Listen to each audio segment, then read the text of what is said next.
Mesdames, Messieurs, bienvenue dans votre chaîne Alphénon TV, la chaîne au centre de votre éducation, la chaîne au centre de votre divertissement, la chaîne au centre de votre information. Abonnez-vous massivement.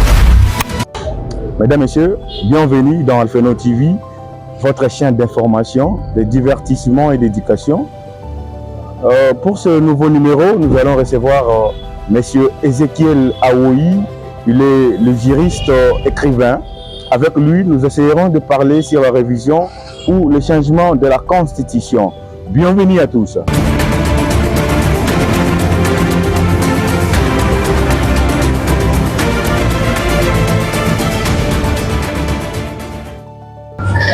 Bienvenue, très chers téléspectateurs. Comme je vous l'ai annoncé, nous allons recevoir Monsieur Ezekiel Awoyi. Monsieur le maître, bonsoir. Oui, bonsoir. Est-ce que vous allez bien? Oui, je me porte bien. Merci beaucoup. Voilà, Monsieur Ezekiel, nous allons parler de la révision constitutionnelle ou le changement de la Constitution. Est-ce que vous êtes pour ou contre? Bon, je dirais que je suis ni pour ni contre, mais pour le moment, je ne soutiens pas cette idée. Mais pourquoi?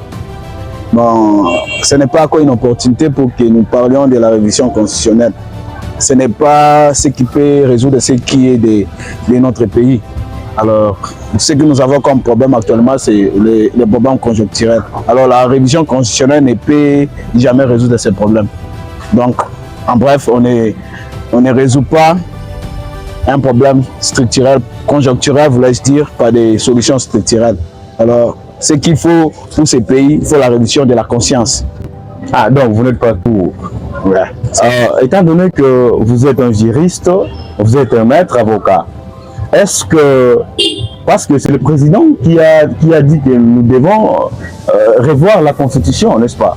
Certes. Alors, si c'est lui, vous pensez que même si nous, la population, ça va, nous disons non à cela, et c'est le président qui a dit, est-ce que nous, étant que la population, nous pouvons dire non à cela?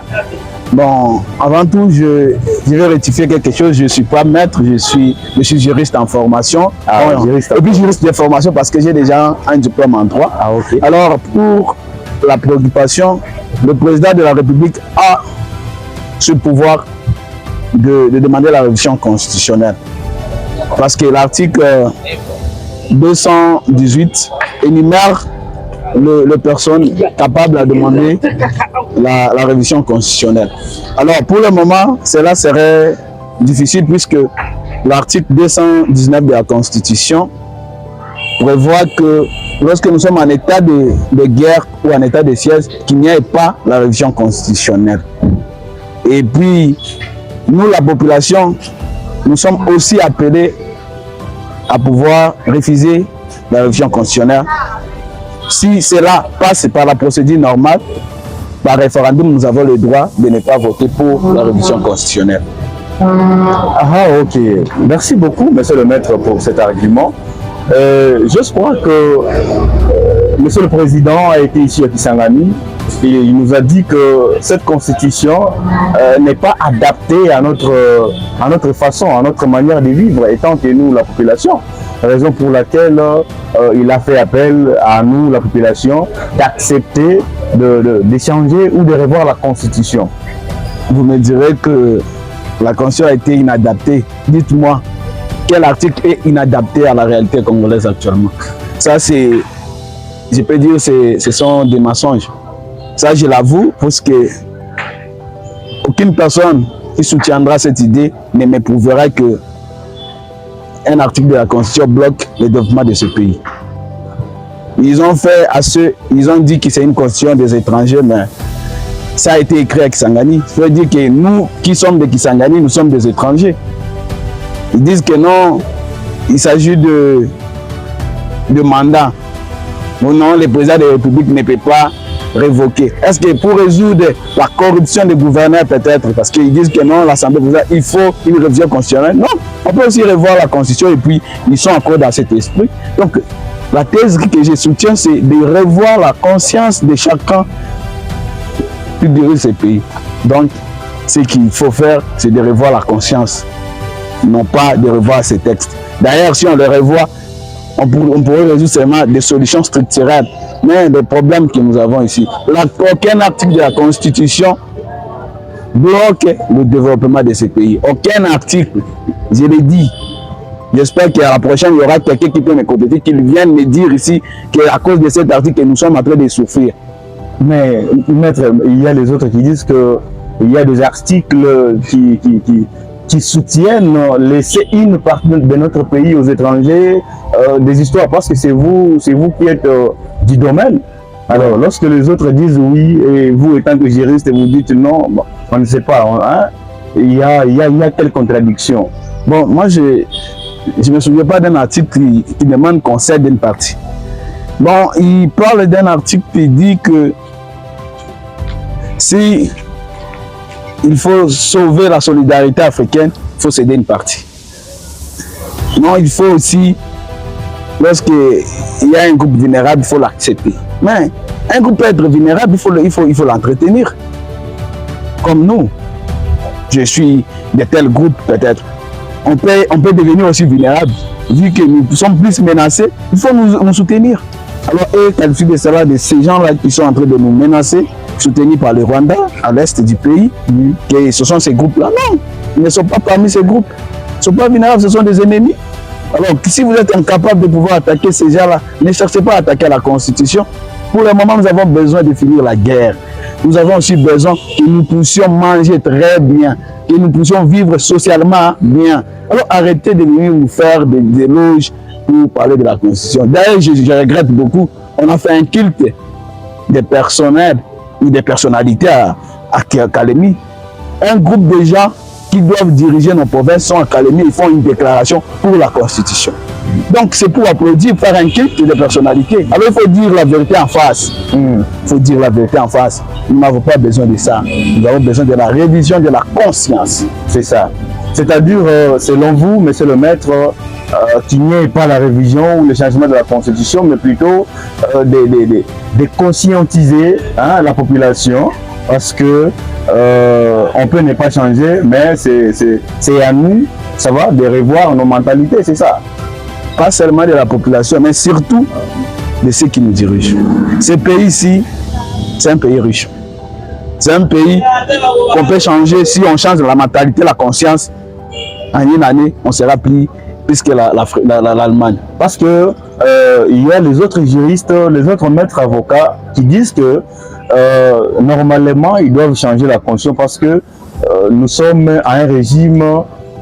C'est quel régime que nous avons?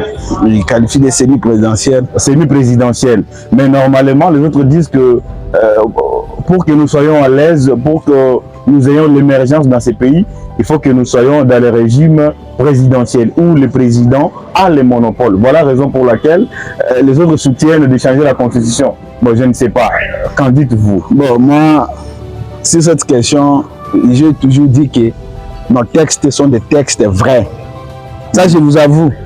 Je peux même les prouver. Vous savez, la manière dont on gère ces pays, ce n'est pas la manière dont les textes relevés. On les gère autrement.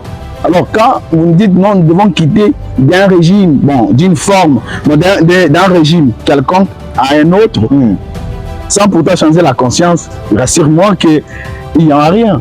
On peut même donner à un Congolais de diriger la France actuellement avec sa conscience ici.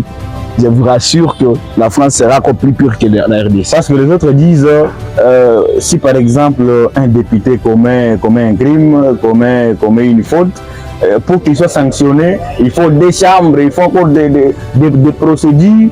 Mais une fois que nous serons dans un régime présidentiel, une fois des cas pareils, le président met la main sur lui et tout peut changer.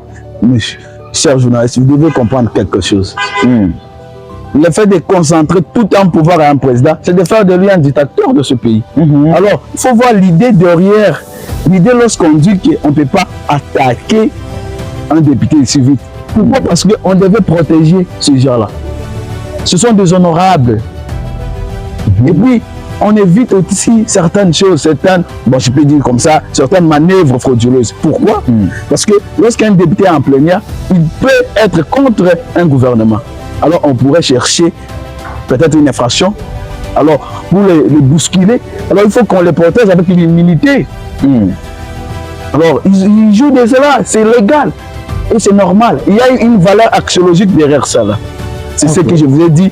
On doit les protéger lorsqu'il est en plénière. Parce que même Dédé doit se sentir à l'aise. On ne peut pas pour le poursuivre comme ça. Mais là, il y a aussi une exception qu'on pourrait le poursuivre. En cas de flagrance, on peut le poursuivre.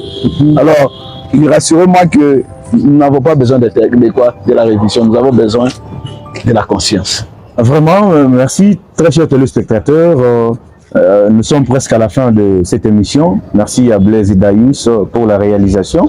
Alors, monsieur le juriste, pour finir, je ne sais pas si vous aurez un mot à lancer à la population par rapport, parce qu'il y a les autres qui sont des inconscients, il y a les autres qui sont des ignorants. Voilà, ils doivent, parce que moi je dis que non, on doit revoir la Constitution, et l'autre ignorant qui ne sait pas, lui aussi peut dire, il faut revoir, et tout le monde peut dire, il faut revoir, or il ne faut pas, ou soit il faut revoir la Constitution. Alors, je ne sais pas si vous aurez un mot à lancer à la population qui nous suit de partout, par rapport à la révision ou le changement de la Constitution. Bon, ce que je dirais, je peux donner une idée un peu plus globale en disant que nous devons lutter pour que la Constitution ne change pas pour le moment. On ne cherche pas à contourner. Ça, c'est un message fort à nos peuples. Nous devons dire non à la Constitution. Puisqu'il y a de caractère. Lorsqu'on modifie une Constitution, vous me direz, je dois le dire, lorsque on cherche à revoir la Constitution actuellement, c'est qu'on a fait quelque chose. Ils ont fait ce qu'ils ont voulu faire. Et comment on va imposer cette Constitution à cette partie de l'Est qui est en train de suivre, déjà occupée par certaines personnes? Est-ce que ça c'est profiter à diviser ces pays, c'est balkaniser les pays, alors que nous avons que le Congo. Donc moi je n'ai que ça. Il y a certains qui ont des nationalités, moi je n'ai que ça. Et puis je n'ai pas d'argent pour aller chercher notre nationalité. Alors nous devons lutter pour gagner ces pays. Alors nous devons faire en sorte que cela n'arrive pas. De ceux qui vont chercher des manœuvres, on va nous tuer. Mais nous allons lutter. Alors un message fort aussi à ces dirigeants. Ils doivent revoir leur constitution, qu'ils ne se cachent pas derrière la révision constitutionnelle. D'ailleurs, s'ils sont prudents, qu'ils attendent finir leur mandat, et d'ailleurs on pourrait les féliciter parce qu'ils ont laissé le mandat d'une manière pacifique, et ça serait une bonne chose. Ouais, merci beaucoup monsieur Ezekiel Aoui, monsieur le juriste. Alphénon TV est très content de te recevoir sur son plateau. Je ne sais pas si vous aurez un mot, une salutation à tous nos téléspectateurs, soit aux membres de la famille, les amis et tout consort. Bon, avant tout, je tiens d'abord à dire à la face du monde que je suis chercheur aussi. J'ai déjà un livre publié sur l'administration publique et les services. J'avais oublié. Alors, ces questions relatives à l'administration publique et aux services publics pour le développement de ce pays, je le maîtrise bien. Je vais mener une recherche là-dessus. Alors, je tiens à saluer personnellement mes parents, Clément Aoui et Esther Aninga, pour leur soutien tant moral, spirituel, surtout financier, parce que je suis encore étudiant et chômeur. Et nous luttons pour que nous ayons de l'emploi, même si on nous dit que c'est à nous de chercher l'emploi et de créer l'emploi. C'est ça. Ça, c'est de la folie. C'est de la folie. Avec quel climat d'affaires. Voilà. Alors, je tiens aussi à saluer Martine Yenga et toutes mes soeurs et tous mes frères qui me soutiennent. Parce que c'est tout. Merci beaucoup, très chers téléspectateurs de Alphénon TV. Nous sommes très ravis. Restez branchés pour suivre Alphénon TV, votre chaîne qui vous propose de bons sujets d'information. Voilà. Alphénon TV, son plateau est très content de vous recevoir. Merci. Merci beaucoup. Bonne suite.